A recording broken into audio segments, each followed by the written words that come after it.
धूम्रपान करने के कारण मनोहर को पेट का कैंसर हो जाता है, जिससे कुछ समय बाद उसकी मृत्यु हो जाती है। अब घर में उसकी पत्नी ममता और 3 बेटियां प्रियंका, रोहिणी और नेहा रह जाती हैं। माँ, बाबा तो हम सबको छोड़कर चले गए। अब इस घर का गुजारा कैसे चलेगा? अब लगता है मुझे ही लोगों के घरों में जाकर काम करना पड़ेगा। नहीं माँ, तू परेशान मत हो। हम दोनों बहनें मोहन चाचा से खेती सीखकर अपने खेत में ही कुछ काम कर लेंगी। हाँ माँ, हम खेती का काम ही सीख लेंगी। ममता मोहन को अपने घर बुलाती है। मोहन, तुम्हारे भैया के जाने के बाद हमारे घर के हालात काफी खराब हो गए हैं। अगर तुम मेरी बेटियों को खेती का काम सिखा दो तो कम से कम पेट भरने लायक गुजारा तो चल ही जाएगा। अब मुझे खेती का काम आता तो मैं ही सिखा देती, लेकिन मुझे खेती का काम नहीं आता, ऊपर से मेरी तबीयत भी ठीक नहीं रहती। ठीक है भाभी, मैं इन तीनों को सब बता दूंगा, लेकिन जो भी करना है वो तो आपकी बेटियों को ही करना है। आप चिंता मत कीजिए चाचा जी, हम सब कर लेंगे। ठीक है, तो कल सुबह जो है जल्दी खेत पर आ जाना। अच्छा। अब अगले दिन दोनों बहनें खेत पर पहुंच जाती हैं। देखो बच्चों, अब सर्दियों का मौसम आने वाला है, इसलिए अब हम सर्दियों की फसल यानी कि गाजर की खेती करेंगे। अच्छा। गाजर? लेकिन वो क्या होती है? मैंने तो आज तक नहीं देखी। गाजर का बहुत ही उपयोग है। तुम जानती हो, उसकी सब्जी से लेकर मिष्ठान तक कुछ भी बन सकता है भाई। गाजर का हलवा तो लोगों को बड़ा ही पसंद आता है। चलो, अब मैं तुम्हें खेती करना बताता हूँ, ठीक है?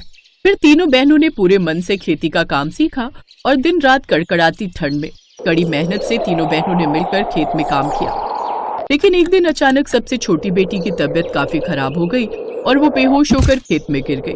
दोनों बहनें उसे उठाकर अस्पताल ले गईं, लेकिन डॉक्टर ने बिना पैसे के इलाज करने से मना कर दिया। मैं अभी जाकर मोहन चाचा से पैसे लेकर आती हूँ। सबसे बड़ी बहन दौड़कर मोहन के पास गई। चाचा, मुझे कुछ पैसों की जरूरत है। छोटी की तबीयत खराब है और डॉक्टर बिना पैसों के इलाज करने से मना कर रहे हैं। ना बाबा ना, मैं तुम लोगों को पैसे देने का रिस्क नहीं ले सकता। वैसे भी तुम लोगों के यहाँ कमाने वाला कोई नहीं है, तो क्या पता कल को मेरे पैसे वापस भी करो या नहीं। नहीं चाचा, मेरे खेत में बोई गई गाजर की फसल बिकते ही मैं आपके पैसे लौटा दूंगी। नहीं, तुम्हारा क्या भरोसा। वैसे एक काम कर सकते हैं, अगर तुम मुझे अपने खेत की आधी गाजर दे दोगी तो मैं तुम्हें पैसे दे सकता हूँ। ठीक है चाचा। मोहन उसे पैसे दे देता है, जिससे वो अपनी छोटी बहन का इलाज करवाती है। कुछ दिन बाद नेहा ठीक होकर घर आ जाती है। ऐसे कुछ दिन बीतते हैं और उनकी गाजर की फसल भी तैयार हो जाती है। अरे वाह, फसल तो बहुत अच्छी हुई है।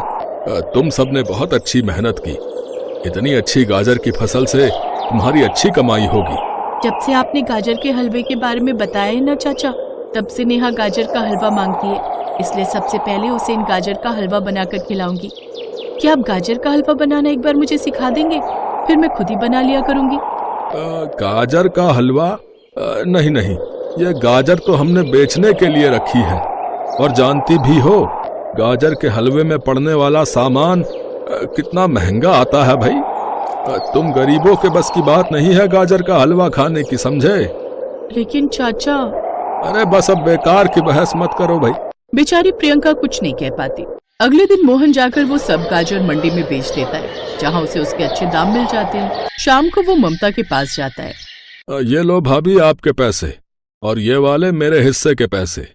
लेकिन ये कुछ कम नहीं है। अरे नहीं भाभी, आपको क्या पता है बाजार में कितनी गाजरों का ढेर लगा है, इसलिए मंडी वाले उसका अच्छा भाव नहीं दे रहे। ये थोड़े से पैसे मिले हैं, उसी को तुम रख लो। ममता जानती थी कि मोहन ने उनको ठग लिया है, लेकिन वो लाचार आखिर कहती भी क्या। कोई बात नहीं माँ, तुम उदास मत हो। हम बहनें मिलकर एक बार फिर खेती करेंगे, और इस बार मैं अपनी छोटी को गाजर का हलवा भी बनाकर खिलाऊंगी। लेकिन इस बार हम खुद मंडी में जाकर गाजर बेचेंगे। मैं जानती हूँ मेरी बेटियां बहुत मजबूत हैं और वो ये आसानी से कर लेंगी। अच्छा माँ, कुछ पैसे दे दो, मैं बाजार से जाकर थोड़ा राशन ले आती हूँ। घर में राशन खत्म हो गया है ना। अगले दिन से वो फिर से गाजर की खेती में जुट जाती है और खेत से लौटते वक्त वो हलवाई की दुकान के बाहर खड़े होकर ये देखती रहती कि गाजर का हलवा आखिर कैसे बनता है। ऐसे कुछ दिन बीतते हैं और कुछ ही दिनों में फसल उगकर तैयार हो जाती है। इस बार तीनों बहनें सर पर बोरी उठाए गाजर बेचने मंडी में जाती हैं, जिससे उन्हें काफी अच्छे दाम मिलते हैं। ये देख तीनों बहनें बहुत खुश थी। वापस लौटते वक्त प्रियंका हलवा बनाने का जरूरी सामान ले लेती है।